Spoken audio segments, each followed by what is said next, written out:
Hello, my name's Jim Adams. This is my wife, Teresa, of the last 26 years. As of May? As of May. Mm-hmm. Together, we are co-founders of Family Matters First. You can visit us online at FamilyMattersFirst, all spelled out, .org, FamilyMattersFirst.org. Or you can email us at marriageisfun@gmail.com, marriageisfun@gmail.com. Today, we're going to talk about busyness. Mm-hmm. We're just leaving, actually, a function, and it was difficult for us to sit down and really record this session for you because we're so busy. Now, let me interrupt myself to say this. We are committed to strengthening marriages. Right. This started as a commitment to strengthen our own marriage 26 years ago, and now it's grown into a commitment to strengthen the institution of marriage. So we are able to, at Family Matters First, we like to say we're building mighty marriages, faithful families, and prepared parents. And we do that through individual counseling sessions. We do it through marriage intensives, which is a day-and-a-half or 2-day session with you and your spouse, and Teresa and I. We do it through seminars, speaking engagements. We'd love to come out and visit with you in your city. But again, today we're going to talk about the issue of busyness. Oftentimes, people want a really, really good marriage, but then life happens. And so you get caught up into doing the things that you do every day, going to work. Teresa was a stay-at-home mom, fortunately for us. That was something we really wanted to do. So our youngest is now 18. 19.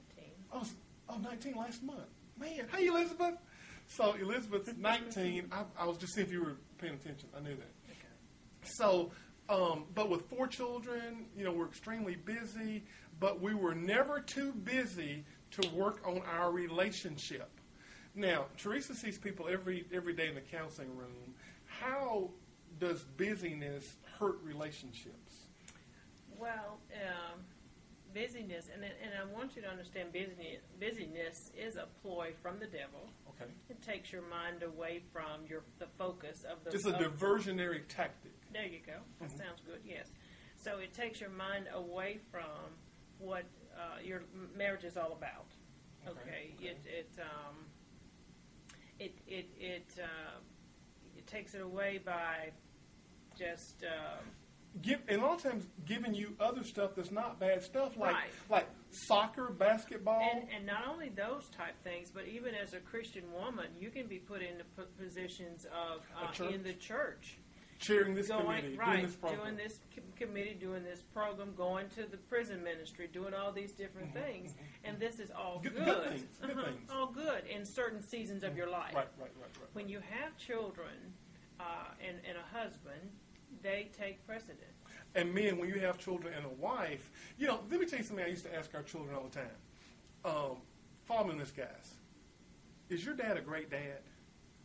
Would you really ask your kids that? Yeah, I did. They say them all the time. Is your dad a great dad? And, of course, kids, they say funny stuff, but they would typically always say, yeah, Dad, sure you're a great dad. Sure you're a great father. Y'all are great parents. And this is what I would say to them. The only way I'm going to be a great dad is if you are a great dad and I'm a great granddad. So in other words, how effective I am as a father, how good I am as a father is ultimately going to depend on how you turn out. So, and we've built several businesses, whether it's real estate or we've had a dozen different businesses, but the point is we have never been too busy to keep family first. Right. And that started from our commitment and our, desire and determination that you were going to be a stay-at-home mom. Now, I'm not saying, hey, moms, if you're working, you're cheating your kids. Right, no. We're not saying that at all. It's just for us, that was something that we wanted to do. But we made a commitment never to be too busy to be effective.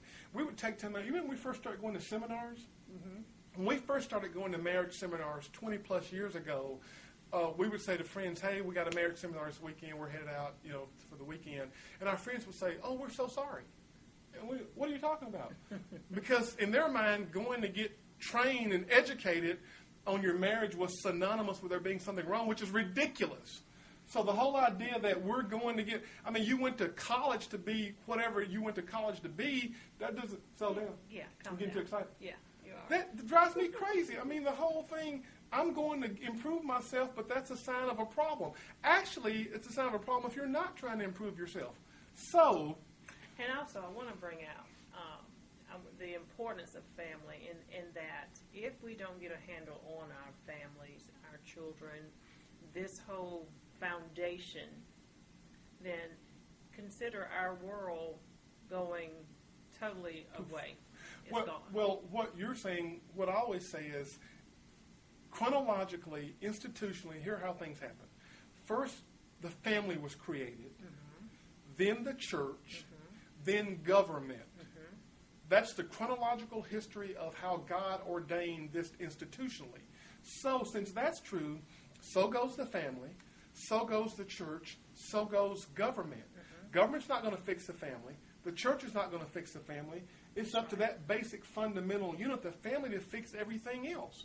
Exactly. So that's why that's so important. So we don't want to get so wrapped up in our jobs, service at church, community service, that we don't take time for each other. Exactly. And we started early in our marriage doing seminars, making sure that we had date nights. And by the way, dads, we're going to talk in a whole other segment about the importance of dating your daughter. You know, that's crucial. It is. Is that you model for your daughter how she should be treated on a date. Case in point. Boy drives up, blows a horn, daughter runs out the door. No. That's ridiculous. That's not how you handle a date. You know, so these are all things that you teach your children when you're not too busy. So it's important that you focus on your relationship with your spouse, with your children. Those are just, you know, many, many examples, and that's just one idea or one thing, not being too busy, that we see causing people to end up in a counseling room on the brink of divorce, all because they were too busy to work on their marriage. Again, I'm Jim. I'm Teresa. We're with Family Matters First. Visit us at familymattersfirst.org or email us at marriageisfun@gmail.com. And we're in the business of building divorce-proof marriages. We see couples every day that can be helped with only just some information. Only information, education, you know, stuff that they don't know, didn't know, never seen. We want to help.